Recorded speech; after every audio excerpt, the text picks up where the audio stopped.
বৈষম্য বিরোধী ছাত্র আন্দোলনের অন্যতম অভিভাবক 5ই আগস্টের রাজপথে সৈনিক এদেশের ছাত্র জনতার অভিভাবক হযরত মাওলানা মুফতি সৈয়দ মোহাম্মদ ফয়জুল করিম সাহেবকে চরমাই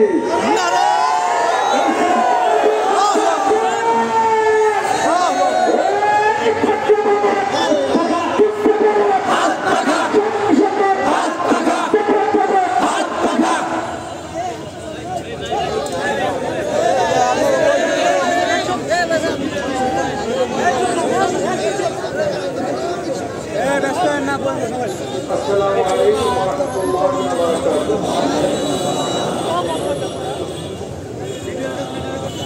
نحمد ونصلي على رسوله الكريم أما بعد. وأعوذ بالله من الشيطان الرجيم. بسم الله الرحمن الرحيم. وتلك الأيام نداولها بين الناس. صدق الله العلي العظيم. সবাই পুরস্কৃত আল্লাহুম্মা সাল্লি আলা সাইয়্যিদিনা ওয়া শাফিঈনা হাবিবিনা মাওলানা মুহাম্মদ সাল্লাল্লাহু আলাইহি ওয়া আলা আলিহি ওয়া আসহাবিহি ওয়া বারাকা ওয়া সাল্লাম। ইসলামী আন্দোলন বাংলাদেশ নারায়ণগঞ্জ জেলা ও মহানগর শাখা কর্তৃক আয়োজিত আজকে গণজামায়াতের সম্মানিত সভাপতি মহাসচিব কেন্দ্রীয় নেতৃবৃন্দ সহ সকল স্তরের জনগণ ভাইয়ের আমার আল্লাহ পাকের শুকর আমরা নতুন এক বাংলাদেশ পেয়েছি। আমরা যেই ভূখণ্ডে দাঁড়িয়ে আছি এই ভূখণ্ড কয়েকবার স্বাধীন হয়েছে। এক সময় ব্রিটিশ এদেশ শোষণ করেছিল। ব্রিটিশদের বিরুদ্ধে এদেশের মানুষের যা যা আছে সব কিছু নিয়ে ঝাঁপিয়ে পড়ছিল। আমরা ব্রিটিশকে এদেশ থেকে তাড়াতে বাধ্য করেছিলাম। আমরা স্বাধীনতা পেয়েছিলাম, ভেবেছিলাম আমরা স্বাধীন পাব, আমরা মুক্তি পাব, শান্তি পাব, কিন্তু না, আবার বৈষম্য শুরু হয়ে গেছে। সংখ্যাগরিষ্ঠ হিন্দুরা মুসলমানদের অধিকার ফিরিয়ে দিতে পারে নাই। এর জন্য তৎকালীন সময় মুসলমানরা চিন্তা করেছিল যে মুসলমানদের জন্য আলাদা একটা ভূখণ্ডের প্রয়োজন। আন্দোলন সংগ্রাম করে 47-এ স্বাধীন হয়েছিলাম। পাকিস্তান নামে একটা দেশ, একটা ভূখণ্ড আমরা পেয়েছিলাম। ভেবেছিলাম এবার শান্তি পাবো, মুক্তি পাবো, স্বাধীনতা অর্জন করব। কিন্তু দেখলাম পশ্চিম পাকিস্তানের লোক পূর্ব পাকিস্তানের সাথে মর্যাদা, তাদের অধিকার ফিরিয়ে দিতে পারে নাই। এর জন্য আবার তাদের বিরুদ্ধে আন্দোলন সংগ্রাম করে 71-এ আমরা বাংলাদেশ অর্জন করেছিলাম। ভেবেছিলাম এবার শান্তি পাবো, মুক্তি পাবো, বৈষম্য থাকবে না। কিন্তু 75 পর্যন্ত বাকশাল কায়েম করে এদেশের মানুষের কণ্ঠকে রুদ্ধ করা হয়েছিল, স্বাধীনতা হরণ করা হয়েছিল। আবার মানুষ ক্ষিপ্ত হয়ে 75-15 আগস্টের ঘটনা ঘটিয়ে ভেবেছিল মানুষ শান্তি পাবে, মুক্তি পাবে। কিন্তু এরপরে আমরা দেখলাম আমরা শান্তি পাই নাই, মুক্তি পাই নাই। যারা স্বাধীনতার পরে এই 53 বছর পর্যন্ত যারা শাসন করেছে তারা আসলে মানুষের অধিকার ফিরিয়ে দিতে পারে নাই। এদের স্বাধীন হয়েছিল 3টা স্লোগানের ভিত্তিতে: সাম্য, মানবিক মর্যাদা, সামাজিক ন্যায় বিচার। কিন্তু 53 বছরে সাম্যতা মানুষ দেখে নাই। সাম্যতা কি মানুষ জানেও না। সাম্যতার অর্থ কি তা মানুষ জানেও না, ভুলে গেছে। এদেশ কোন স্লোগানের ভিত্তিতে স্বাধীন হয়েছিল তাও আমরা জানি না। সাম্য, সবাই সমান, বাংলাদেশের নাগরিক সবার অধিকার সমান, বাকশক্তির অধিকার সমান, চাকরির অধিকার সমান, ব্যবসার অধিকার সমান, কথা বলার অধিকার সমান, চলার অধিকার সমান, বাসস্থান সমান, চিকিৎসা সমান, শিক্ষা সমান, অন্ন বস্ত্র সমান, কিন্তু সাম্যতা বাংলাদেশের মানুষ দেখে নেই, চিন্তাও করে নেই। মানবিক মর্যাদা আজকে নেতারা, ধনত্বরা একটা কুকুরকে নিজের হাতে খাইয়ে দেয়, বিছানায় তুলে, কিন্তু আশরাফুল মাখলুকাত এই মানব সন্তানকে, এই নরকুপাসরা শান্তি দিতে পারে নাই, মর্যাদা দিতে পারে নাই। তাদের সাথে জানোয়ারের চেয়েও খারাপ আচরণ করা হয়েছে, মানবিক মর্যাদা প্রতিষ্ঠিত হয় নাই। সামাজিক ন্যায় বিচার ভেবেছিলাম সবার জন্য বিচার সমান হবে, কে দল করে কে দল করে না, কে গরিব কে ধনী, কে শিক্ষিত কে মূর্খ, কে বড় লোক কে ছোট লোক, কে কুলি আর কে মালিক। না, যে ব্যক্তি অন্যায় করবে তার বিরুদ্ধে রায় যাবে, আর যে ব্যক্তি অন্যায় করবে না সে যতই আমার শত্রু হোক না কেন সে মুক্তি পাবে। কিন্তু সামাজিক ন্যায় বিচার আমরা দেখি নাই। আমরা কি দেখেছি, যারা দল করবে যত বড় খুনি হোক তারা খোলা আকাশে নিচে ঘুরবে, আর যারা দল করবে না তারা যত বড়ই নিরীহ হোক না কেন, নিরপরাধ হোক না কেন, তারা আয়না ঘরে ঢুকে ঢুকে মরতে হবে।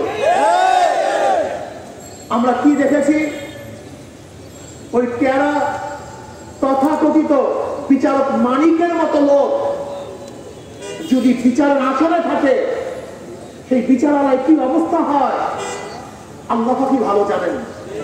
সেখানে ন্যায় বিচার ছিল না, সরকারি দলের ইঙ্গিতে বিচারের কার্য পরিচালনা হতো, যেইভাবে আদেশ আসতো সেইভাবে রায় হইত।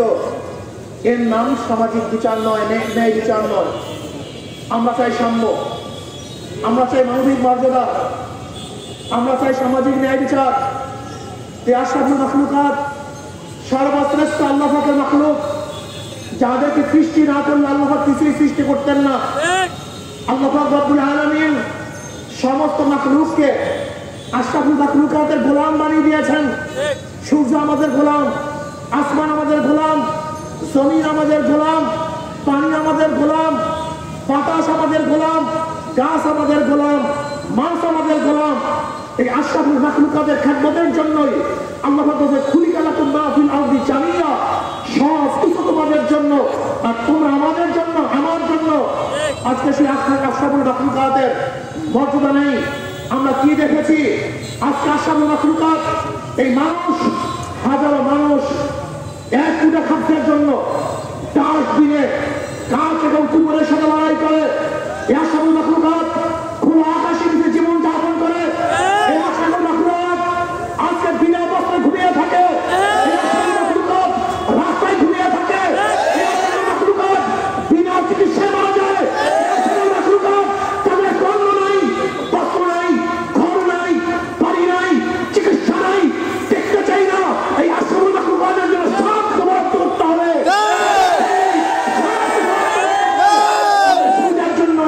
রাষ্ট্রকে পরিচালনা করতে হবে। আজকে আমরা কি দেখেছি, বৈষম্য, শ্রমিকদের ন্যায্য বিচার নাই, শ্রমিকদের ন্যায্য বেতন নাই, শ্রমিকদের সাথে জানোয়ারের মতো আচরণ করা হয়। এইটা আমরা দেখতে চাই না। শ্রমিকদের অধিকার ফিরিয়ে দিতে হবে, তাদের ন্যায্য মর্যাদা দিতে হবে, তাদেরকে ন্যায্য বেতন দিতে হবে, তাদেরকে যথাযথ সম্মান করতে হবে। আজকে রেমিটেন্স যোদ্ধা যারা বাংলাদেশে টাকা প্রেরণ করে, আমার বিদেশের ভাইরা যারা কষ্ট করে মাথার ঘাম পায় ফেলে আমাদের দেশের টাকা প্রচার করে, আর আমাদের দেশের চোর এবং ডাকাতরা সেই টাকা বিদেশে পাচার করে। রেমিটেন্স যোদ্ধাদেরকে সম্মান করতে হবে, ইজ্জত করতে হবে। ইয়ার পরে যখন তারা আসবে তাদেরকে শ্রদ্ধা করতে হবে, সম্মান দেখাতে হবে, তাদেরকে সম্মান সুযোগ শব্দ ব্যবহার করতে হবে। মোহতারাম জনাব অথবা স্যার বলেন, যে শব্দগুলি সম্মানীয় শব্দ, এই সম্মানিত শব্দ তাদের জন্য প্রয়োগ করতে হবে। তারা আমাদের যোদ্ধা, তারা এই দেশের রেমিটেন্সকে উন্নত করার জন্য, আমাদের অর্থকে চাঙ্গা করার জন্য তারা সবচেয়ে বড় যুদ্ধ করতেছে। কাজে তাদের জন্য আমাদের মহাব্বত, ভালোবাসা সব কিছু জারি করতে হবে।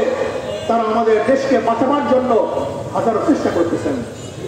আজকে মহিলাদের সমান অধিকার নয়, ন্যায্য অধিকার প্রদান করতে হবে। আমার মা বোনকে ন্যায্য অধিকার প্রদান করতে হবে। যার যেখানে যেই মর্যাদার প্রয়োজন সেই মর্যাদা তাদেরকে দিতে হবে। আজকে ছাত্রদেরকে পড়াশোনার ব্যবস্থা করতে হবে। হাজার গরিব মেধাবী উচ্চশিক্ষায় শিক্ষিত হতে পারে না। অর্থের জন্য রাষ্ট্রকে অবশ্যই প্রত্যেকটা ছাত্রের জিম্মা গ্রহণ করতে হবে। রাষ্ট্র একজন ছাত্র পড়াশোনার ব্যবস্থা করবে, সমস্ত জিম্মাদারি থাকবে রাষ্ট্রের। ব্যক্তিগত কোনো টাকায় কোনো ছাত্র যেন পড়তে না হয় সেই ব্যবস্থা রাষ্ট্রকে করতে হবে। আমি আজকে লিডারদেরকে বলবো, মালয়েশিয়ার প্রেসিডেন্ট মাহাথির মোহাম্মদ অসুস্থ, তাকে অপারেশন করতে হবে। সবাই পরামর্শ দিয়েছেন আমেরিকা যান, ইংল্যান্ড যান, অপারেশন করেন। তিনি বলেছেন না, আমার দেশে হসপিটাল করো, আমি এখানে চিকিৎসা করব, অন্য জায়গায় চিকিৎসা করব না। আজকে ওই দেশের লিডারদেরকে বলবো, তোমরা বাহিরে চিকিৎসা নাও, কিন্তু আমাদের দেশের হসপিটালের অবস্থা কি? 12টা বাজিয়ে নিয়েছ, এখানে চিকিৎসা বলতে কিচ্ছু নেই। প্রত্যেকটা লিডারকে বাংলাদেশে চিকিৎসা দিতে হবে, তাহলে ইনশাআল্লাহ আমাদের হসপিটালগুলো উন্নত হবে। আপনারা দেখেছেন এদেশের প্রত্যেকটা লিডারের সন্তান বাহিরে পড়াশোনা করে, সমস্ত সন্তান বাহিরে পড়াশোনা করে, অথচ আমাদের গরিব সন্তান এদেশে পড়াশোনা করে, তাদের জন্য উপযুক্ত সেই প্রতিষ্ঠানের ব্যবস্থা করা হয়নি। তাই আমরা চাই লিডারদের সন্তান এদেশে পড়াশোনা করবে, বাহিরে যাওয়ার সমস্যা নেই, কিন্তু আমাদের দেশের পরিবেশকে, শিক্ষালয়কে বিদেশে ইউনিভার্সিটির মানে করতে হবে। এরপর আজকে রাস্তার যানজট, চাঁদাবাজি, এই চাঁদাবাজি বন্ধ করতে হবে। আজকে 5ই আগস্টের পরে আমরা কি দেখেছি? সেই চিহ্নিত গোষ্ঠী আবার চাঁদাবাজি শুরু করেছে, দখলদারি শুরু করেছে। হাট দখল, ঘর দখল, রাস্তা দখল, চাঁদাবাজি শুরু করেছে। আমরা চাঁদাবাজদেরকে আর দ্বিতীয়বার ক্ষমতায় দেখতে চাই না। চাঁদা মুক্ত বাংলাদেশ চাই, সন্ত্রাস মুক্ত বাংলাদেশ চাই, ধর্ষণ মুক্ত বাংলাদেশ চাই, জুলুম মুক্ত বাংলাদেশ চাই। এই জুলুম মুক্ত বাংলাদেশের জন্য প্রয়োজন হলো যারা দোষী, চিহ্নিত খুনি, অপরাধী, কোন অবস্থাকে তারা নির্বাচন করতে পারবে না। পিআর সিস্টেমে নির্বাচন চাই, সংখ্যালঘু হারে নির্বাচন হবে। যদি পিআর সিস্টেমে নির্বাচন হয় তাহলে পেশির শক্তির ব্যবহার করতে পারবে না, টাকা দিয়ে ভোট কিনতে পারবে না, জুলুম থাকবে না, খুন থাকবে না, কেন্দ্র দখল চলবে না। মার্কায় ভোট দিবে, যেই মার্কায় যত পার্সেন্টেজ ভোট পাবে ওই পার্সেন্টেজ অনুযায়ী সেই দলের প্রতিনিধি সংসদে থাকবে। যদি হাত পাখা মার্কা 30% ভোট পায় তাহলে 100 জনের মধ্যে 100%-এর মধ্যে 30%-এ যতগুলি সিট সেই পরিমাণের সিট তারা সংসদে যাবে। অর্থাৎ যদি মার্কা আপনারা ভোট দেন তাহলে অবস্থাটা কি হবে? দল নির্ধারণ করবে কাকে সংসদে পাঠানো হবে, দল নির্বাচন করবে কোন ব্যক্তিকে সংসদে পাঠাতে হবে। তাহলে দল কোন অবস্থায় চোর, গুন্ডা, বদমাশকে সংসদে পাঠাবে না। যদি দল চোর, গুন্ডা, বদমাশকে সংসদে পাঠায় তাহলে এই দেশের জনগণ দ্বিতীয়বার তাদেরকে আর ভোট প্রদান করবে না। এর জন্য সমস্ত সমস্যার বড় সমাধান হলো পিআর সিস্টেমে নির্বাচন করতে হবে। আমরা মার্কায় ভোট চাই, ব্যক্তিকে ভোট দিতে চাই না। যে যত পার্সেন্টেজ ভোট পাবে ওই পার্সেন্টেজ অনুযায়ী তাদের প্রতিনিধি সংসদে থাকবে। তাহলে বাংলাদেশের সমস্ত জনগণের একটা সরকার হবে, সমস্ত জনগণের প্রতিনিধি থাকবে। তাহলে সবার ভোট কাজে লাগবে, সবার প্রতিনিধি যখন কথা বলবে তখন এটা গণমানুষের সংসদ হবে আর গণমানুষের উপকার হবে। সেখানে হিন্দুরাও কিন্তু পার্সেন্টেজ অনুযায়ী তারা বিশাল একটা সংখ্যা তারা সংসদে যেতে পারবে। কাজে পিআর সিস্টেমের নির্বাচন আমরা বাংলাদেশে দেখতে চাই। সবাই রাজি আছেন ইনশাআল্লাহ? এখন আহ্বান করতে হবে পিয়ার সিস্টেমে সংখ্যানুপাতিক হারে আমরা নির্বাচন চাই, মার্কায় নির্বাচন চাই, কোন ব্যক্তিকে আমরা ক্যান্ডিডেট চাই না। তাহলে জ্ঞানটা গুন্ডামি আর থাকবে না। এরপর আসুন আজকে অন্তর্বর্তীকালীন সরকারকে বলবো, আপনাকে ভালো করে মনে রাখতে হবে বৈষম্য বিরোধী আন্দোলন, যদি আপনি বৈষম্য সৃষ্টি করেন তাহলে এদেশে আবারও আন্দোলন শুরু হবে, আবারও এদেশের মানুষ রাস্তায় ঝাঁপিয়ে পড়বে। এর জন্য খুব সতর্ক অনুযায়ী দেশ পরিচালনা করতে হবে। আওয়ামী লীগকে বলবো, আপনারা যা করেছেন তারা প্রাপ্তি আপনারা পেয়েছেন, কিন্তু আমি সমস্ত খুনিদের বিচার চাই, সমস্ত জালেমদের বিচার চাই, অন্যায়কারীদের বিচার চাই, কিন্তু অপমান চাই না, জুলুম চাই না, অপমান চাই না। বিচার হবে, অপমানের প্রয়োজন নেই। আমরা কি দেখেছি, আসিফ মাহবুবের মতো একজন প্রফেসরকে যখন কোর্টে নিয়ে যাওয়া হয়েছে, রশি দিয়ে তাকে নিয়ে যাওয়া হয়েছে। কেন?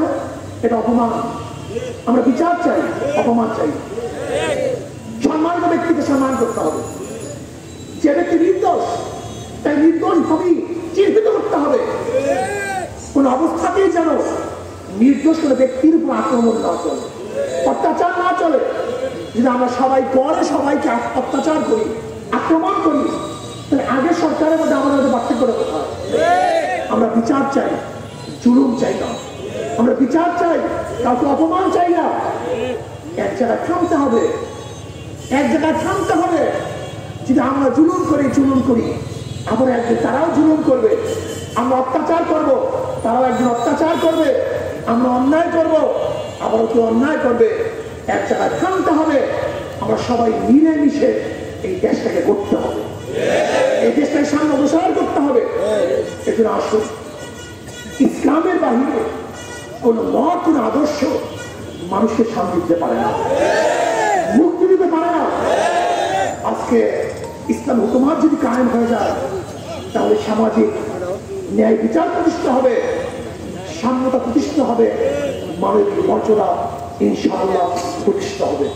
যারা শহীদ হয়েছেন আল্লাহ পাক তাদের জান্নাতুল ফেরদাউস দান করেন। এই যে দেখেছেন আমাদের হাজারো ভাই আহত হয়েছে, আল্লাহ পাক জলদি সুস্থ করে নেন। যারা এরকম আহত হয়েছেন, অনেক ভাইরা আহত হয়েছেন, নিহত হয়েছেন, আল্লাহ পাক সবাইকে সুস্থ হওয়ার এবং যারা কবরে চলে গেছেন তাদের জান্নাতের ব্যবস্থা করে দেন। আগামীতে ইসলামের দেশ হবে, সমস্ত ভাবে ইসলামের পক্ষে থাকবো। আল্লাহ আমাকে এবং আমাদের সবাইকে কবুল করে নেন। আল্লাহ